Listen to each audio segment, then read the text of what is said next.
Spoken English रे strong हवा पाई वीडियोटी को स्टार्टिंग रु शेष पर्यंत निश्चय देखिए। वीडियोटी भल लगुले लाइक शेयर आउ सब्सक्राइब करेंगे आउ निजे कमेंट मध्य देबे। मते समर्थन कर, सपोर्ट मी।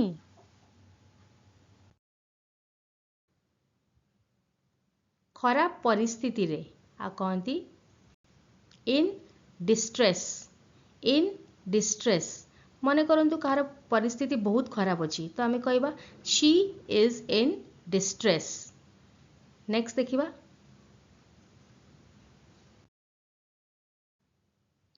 शेषरे आ कहती इंग्लिश रे at the end. At the end next देखि नबा कौन अच्छी केते लंबा हाउ लॉन्ग। सुनु थाओ कीप लिसनिंग। केमिति कहिबे आ कहवा how to say. How to say. Next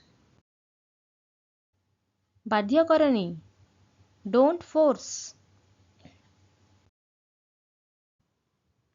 एहाकू फिंगी दियो आकु कहवा थ्रो इट अवे।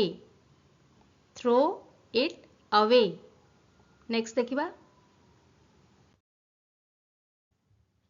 जीवन रे थरे आ कहवा once in a life time.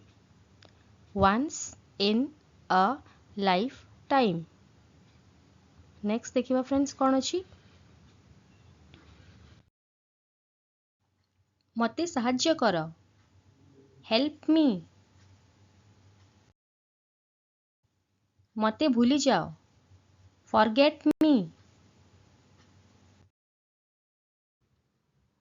जमारू हलनी आ कहवा डोंट मूव।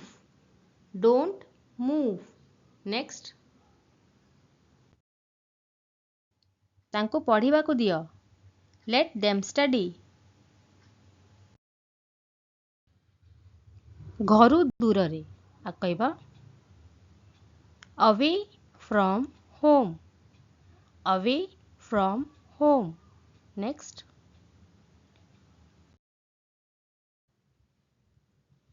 कौनसी विषय को करई पारिबा आ कहवा made it happen. Made it happen example होची जेमती आपण किछि निजे कौन से काम को करई देले तो सेठी कहिबे I made it happen. Next देखिबा छात्र छात्री माने अपेक्षा करिसेंती स्टूडेंट्स आर वेटिंग।